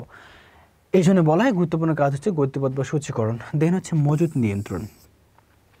মজুত নিয়ন্ত্রণ বলতে কী বোঝানো হয়? কারখানা চালু গতিশীল রাখার জন্য প্রয়োজনীয় কাঁচামাল, যন্ত্রাংশ ও বিভিন্ন দ্রব্য মজুত রাখাকে বলা হয় মজুত নিয়ন্ত্রণ। এজন্য উৎপাদন ব্যবস্থাপনাকে পরিকল্পনা, নীতি নির্ধারণ ও সঠিক প্রক্রিয়া অনুসরণ করতে হয়। এইটা হচ্ছে আমাদের মজুত নিয়ন্ত্রণ। তৃতীয় নম্বর আমরা যেটা দেখবো সেটা হচ্ছে মান নিয়ন্ত্রণ। মান নিয়ন্ত্রণ বলতে কী বোঝানো হয়? পণ্যের মান নিয়ন্ত্রণ উৎপাদন ব্যবস্থাপনার একটি গুরুত্বপূর্ণ কাজ। নির্ধারিত মান অনুযায়ী পণ্য উৎপাদন হচ্ছে কিনা, মান ঠিক আছে কিনা, ঠিক না থাকলে তার প্রয়োজনীয় সংশোধনমূলক ব্যবস্থা কী হতে পারে সেগুলোকে আমরা বলছি মান নিয়ন্ত্রণ। অর্থাৎ আমরা পণ্য যে উৎপাদন করছি তার তো আমরা একটা কাঙ্ক্ষিত মান রাখার চেষ্টা করব, কারণ মান ছাড়া কখনই পণ্যটি বাজারে কী করতে পারবে না, প্রতিযোগিতা টিকে থাকতে পারবে না, ক্রেতাদের আকর্ষণ করতে পারবে না। তো এই মানটা আদৌ ঠিক আছে কিনা আমাদের যে নির্ধারিত মান আছে সেটার সাথে নির্ধারণ করতে হবে, সেটা ঠিক আছে কিনা যাচাই করতে হবে, না থাকলে কেন ঠিক নেই তার সংশোধনের ব্যবস্থা করতে হবে, সেটা হচ্ছে আমাদের মান নিয়ন্ত্রণ। গবেষণা হচ্ছে বর্তমানে প্রতিযোগিতার বাজারে টিকে থাকতে হলে উৎপাদন ব্যবস্থাপনাকে গবেষণা চালিয়ে যেতে হবে, এতে প্রতিষ্ঠানের পণ্য উন্নয়ন হয় এবং প্রতিযোগিতা টিকে থাকতে পারে। কেন পারে? কারণ হচ্ছে বর্তমান তো আমরা জানি যে ব্যবসাটা হচ্ছে প্রতিযোগিতামূলক একটা বাজার, যেখানে অনেক ধরনের প্রতিযোগিতা করে তোমাকে টিকে থাকতে হবে। তো এই জায়গায় তোমার একই পণ্য উৎপাদন করে যে প্রতিযোগী প্রতিষ্ঠান তারা কী ধরনের সুবিধা দিচ্ছে, কী ধরনের মান পণ্যের মধ্যে দিচ্ছে, কতটুকু দামে দিচ্ছে, কীভাবে তারা পণ্যটি বাজারে সেল করছে, এগুলো যদি তুমি না জানো সো তোমার আলটিমেটলি কী হয়ে যাচ্ছে, পণ্যটা বাজারে বা প্রতিযোগিতামূলক বাজার টিকে থাকতে অনেক কঠিন হয়ে যাচ্ছে। তার জন্য তোমাকে অবশ্যই সম্পর্কে ধারণা রাখতে হবে, যেটা কার মধ্যে যায়, গবেষণার মধ্যে যাবে। এই বিষয়গুলো তোমাকে গবেষণা করে বের করতে হবে। তো এগুলো তোমার উৎপাদনকালীন কাজের মধ্যে যায়। তো এবার আমরা দেখব আনুষঙ্গিক কার্যাবলী। আনুষঙ্গিক কার্যাবলীর মধ্যে প্রথম হচ্ছে উৎপাদন বাজেট তৈরি। উৎপাদন বাজেট তৈরি বলতে বোঝানো হয় যে এই যে আমি উৎপাদনটা করব তার জন্য অবশ্যই টাকা লাগবে, তাই না? তার জন্য কী করতে হবে? বাজেট নির্ধারণ করতে হবে। অর্থাৎ উৎপাদন বাজেট তৈরির ক্ষেত্রে উৎপাদন ব্যবস্থাপনাকে সক্রিয় ভূমিকায় থাকতে হয়, কেননা পর্যাপ্ত উৎপাদন বাজেট না থাকলে উৎপাদন কাজগুলো ব্যাহত হতে পারে। এজন্য তাকে সবসময় সক্রিয় থাকতে হয়, কারণ উৎপাদন বাজেট না থাকলে তুমি যে উৎপাদনের পরিকল্পনা করেছো কখনই সেটা তুমি সফল করতে পারবে না। এরপর হচ্ছে যন্ত্রপাতি বিন্যাস। যন্ত্রপাতি বিন্যাস মানে কি? সঠিকভাবে যন্ত্রপাতিগুলো কারখানার ভিতরে সুশৃঙ্খলভাবে সাজানোকে বোঝানো হয়। যেখানে যে যন্ত্রপাতি রাখা দরকার, যেটুকু স্থানে যেভাবে চালানো দরকার সেখানে সেভাবে রাখবা, সেভাবে চালাবা, এটা হচ্ছে আমার যন্ত্রপাতি বিন্যাস।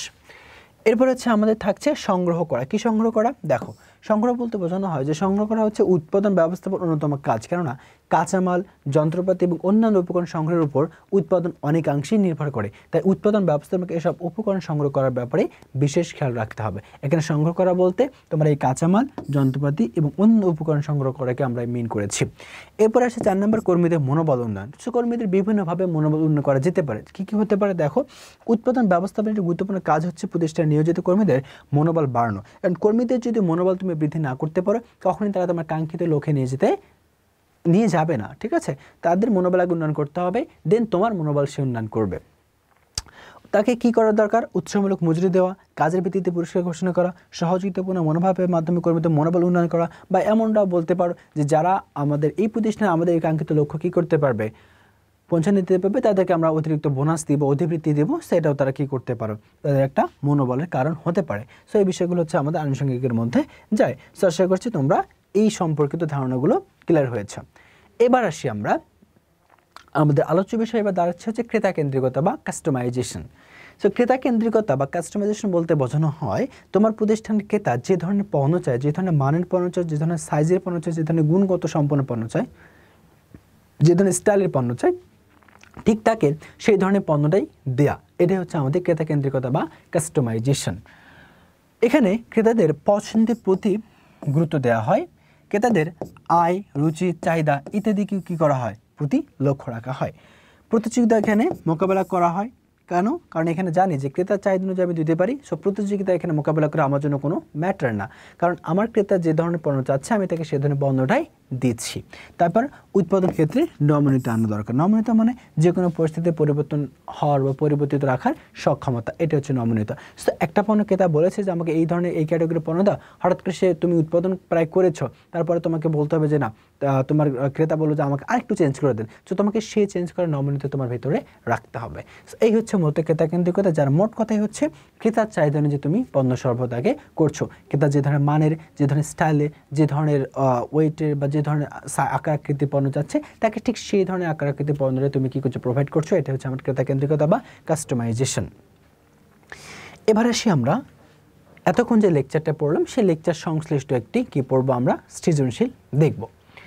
সো আসো লেকচার সংশ্লিষ্ট সৃজনশীলের ক্ষেত্রে যদি চিন্তা করি, প্রথমত হচ্ছে আমরা বললাম যে মিস্টার মামুন কক্সবাজারের একজন শিক্ষিত বাসিন্দা। তিনি চাকরি না পেয়ে ব্যাংক থেকে ঋণ নিয়ে একটি আবাসিক হোটেল স্থাপনা করেন। হোটেল সেবার মান উন্নত হওয়ায় তার গ্রাহক সংখ্যা দিন দিন বাড়ছে। এতে তিনি আরও একটি হোটেল স্থাপনার উদ্যোগ নিলেন। আচ্ছা, এখানে গ নাম্বার আমরা বললাম যে উদ্দীপকে কোন ধরনের সেবা খাতের উল্লেখ করা হয়েছে। আচ্ছা, হোটেল তো অবশ্যই একটা সেবা খাতের মধ্যে যায়, এটা আমরা কে না জানি, ঠিক আছে, এটা জানলাম। বাট সেটা সেবা খাতের কোন ধরনের খাতের মধ্যে যাচ্ছে সেটা আমাকে জানতে চাওয়া হচ্ছে, তার বিস্তৃত আলোচনা আমাকে এখন করতে হবে। বলা হয়েছে, তুমি কি মনে করো যে মিস্টার মামুনের কাজটি বৈদেশিক মুদ্রা অর্জনে সহায়তা হবে? মিস্টার মামুন কি কাজ করেছে? সে করেছে যে তোমার হোটেল সেবার মান উন্নত হওয়ায় তার গ্রাহক সংখ্যা দিন দিন বাড়ছে। কেন? কারণ তিনি হচ্ছে তোমার এখানে সেবার মানের দিকে খেয়াল করেছে, যে সেবার মানটা সে উন্নত করেছে। সো আলটিমেটলি সেবার মান যদি তুমি উন্নত করো, সো অবশ্যই সেখানে তোমার কি অনেক বেশি পরিমাণ পর্যটক যাবে, চোখে থাকবে, তার ফলে তোমার মুদ্রা অর্জন হবে। সেটা দেশীয় দ্বারা হতে পারে, বিদেশিদের দ্বারাও হইতে পারে। সো এইটা তোমার কাছে কি ঠিক মনে হচ্ছে? এটা তার একটা মতামত তোমার কাছে চাওয়া হয়েছে। সো আসো আমরা দেখি প্রথমত ঘ নাম্বার অ্যান্সার কী হতে পারে। ঘ নাম্বার অ্যান্সারটা কী হতে পারে, হ্যাঁ নাকি না? প্রথমত আমরা আবার একটু সৃজনশীলটা পড়বো যে মিস্টার মামুন কক্সবাজারের শিক্ষিত বাসিন্দা। তিনি চাকরি না পেয়ে ব্যাংক থেকে ঋণ নিয়ে একটি আবাসিক হোটেল স্থাপন করেন। হোটেল সেবার মান উন্নত হওয়ায় সে মানের দিক লক্ষ্য করেছে, মানতে তার গ্রাহক সংখ্যা দিন দিন বাড়ছে, তিনি এখানে আরও একটি হোটেল স্থাপনের উদ্যোগ নিলেন। প্রথমত প্রশ্ন ছিল সেবা খাতের কোন, সেবা খাতে কোনটার মধ্যে যায়? হ্যাঁ, তুমি ঠিক ধরেছো, এটা তাহলে সেবা খাতের আবাসনের মধ্যে যায়। আবাসন সেবা খাতের মধ্যে যায়। হোটেলে মানুষ থাকা মানে কি আমরা বুঝি আবাসন। সেবা খাতে অবশ্যই সেবা খাতের কোন খাত? সেবা খাতে অন্তর্ভুক্ত আবাসন, সে আবাসনের সাথে এটি যায়। তার মানে আমাকে কি করতে হবে, যে আবাসন সেবা খাতের কথা বলা হয়েছে এটা বলে আমাকে বাকিটা এখানে বিশ্লেষণ করে বোঝা দিতে হবে। এরপরে তুমি কি মনে করো যে মিস্টার মামুনের কাজটি বৈদেশিক মুদ্রায় সহায়ক হবে? হ্যাঁ, অবশ্যই হবে, কেন হবে না? আমরা বলবো যে মামুনের কাজটি অবশ্যই বৈদেশিক মুদ্রা অর্জনে অবশ্যই সহায়ক হবে। কেন হবে? কারণ তার হোটেলের যে পরিবেশ, যে মান, সেটা অনেক উন্নত, যার ফলে বৈদেশিক যারা পর্যটন দেশে আসে তারা ওইখানে থাকবে, সন্তুষ্টি অর্জন করবে এবং তারা কি অন্যদেরকে ইনফ্লুয়েন্স করে ওইখানে থাকার পরামর্শ দিতে পারে। সো ফলে তার গ্রাহক সংখ্যা দিন দিন বাড়বে। সেখান থেকে যত গ্রাহক সংখ্যা বাড়বে তত পরিমাণ আয় হবে, যত আয় হবে তত বৈদেশিক মুদ্রা অর্জন হবে আমাদের। সো অবশ্যই তার সিদ্ধান্তটা কী ছিল আমাদের, বা সিদ্ধান্তের ক্ষেত্রে আমরা যেটা জানতে চাওয়া হয়েছে যে তোমার মুদ্রার্জন সহায়ক হবে কিনা, আমরা বলবো যে মুদ্রার্জন অবশ্যই সহায়ক হবে। তো এই ছিল আমাদের সৃজনশীল এবং তার প্রশ্নের সমাধান। সো এবার আসো, তোমরা বাসায় একটি সমাধান বা সমস্যা বা সৃজনশীল যেটাই বলি না কেন, এটার সমাধান করার চেষ্টা করবে। যেমন কি বলা হয়েছে, এখানে বলা হয়েছে হাসান স্পার্ক নামক মশার কল উৎপাদনকারী একটি প্রতিষ্ঠান উৎপাদন ব্যবস্থাপক হিসেবে দায়িত্ব পালন করছেন। উৎপাদনের পরিমাণ কাঙ্ক্ষিত পর্যায়ে রাখতে তিনি জরিপ, বিক্রয়কর্মীর মতামত ও পরিসংখ্যানিক পদ্ধতি ব্যবহার করে থাকেন। হঠাৎ পণ্যটি বিক্রি কমে যাওয়ায় কারণ অনুসারে দেখা যায় গ্রাহকরা অভিযোগ করেছেন পণ্যটি আর আগের মতো কার্যকরী না, মানে আগের মতো কাজ করছে না। যে গুণগুলো থাকা দরকার সেই গুণগুলো আগের মধ্যে তারা পাচ্ছে না। তাই জনাব হাসান কয়লা উৎপাদনের ক্ষেত্রে ত্রুটি বিচ্যুতি নির্ণয়পূর্বক সংশোধনমূলক ব্যবস্থা নেন। এবং গ নম্বর প্রশ্ন হচ্ছে, আমরা জানতে চেয়েছি তোমার কাছ থেকে যে উৎপাদন ব্যবস্থাপক হিসেবে জনাব হাসান কোন কাজটি করেছেন। উৎপাদন ব্যবস্থাপক হিসেবে জনাব হাসান কোন কাজটি করেছে আইডেন্টিফাই করবা এবং নিজে ব্যাখ্যা করে সেটা খাতায় লেখার চেষ্টা করবা। ঘ নম্বরে বলা হয়েছে যে উদ্দীপকে গ্রাহকের অভিযোগ নিরসনের লক্ষ্যে পদক্ষেপটির সাথে উৎপাদন ব্যবস্থাপন কোন কাজের মিল আছে। সো উৎপাদন ব্যবস্থাপনা যে কার্যাবলী আছে সেই কার্যাবলীর মধ্যে কোন কাজের সাথে মিল যায় সেটা তুমি এখানে উল্লেখ করে তার যৌক্তিকতা বিশ্লেষণ করবা যে কেন মিল যায়, কেন তোমার মনে হচ্ছে এই কাজের সাথে মিলে যাচ্ছে। সো এটা তুমি বাসায় বসে বিশ্লেষণ করে নোট ডাউন করবা। সো এটা তোমার হচ্ছে বাসার কাজ বা হোমওয়ার্ক, ঠিক আছে। সো এটা অবশ্যই করবে। তাহলে এখানে আমাদের অধ্যায়ের মূল পয়েন্টগুলো যেটাগুলো বললাম আমরা, এটা হচ্ছে পণ্য শ্রেণী বিভাগ, শিল্পপণ্য, ভোগ্যপণ্য আর হচ্ছে পণ্যের কার্যকারিতা। এই 3টে পয়েন্ট থেকে মূলত এই অধ্যায় থেকে প্রশ্ন করা হয়, এর বাইরে কোনো প্রশ্ন এখান থেকে হয় না। সো প্রিয় শিক্ষার্থীরা, আজকের ক্লাস এই পর্যন্ত ছিল। হোপ তোমরা এনজয় করেছো। সো ইনশাআল্লাহ পরবর্তী কোনো লেকচারে তোমাদের সামনে আবার হাজির হব। সে পর্যন্ত তোমরা সুস্থ থাকো, ভালো থাকো এবং আমাদের সাথে থাকো। খোদা হাফেজ।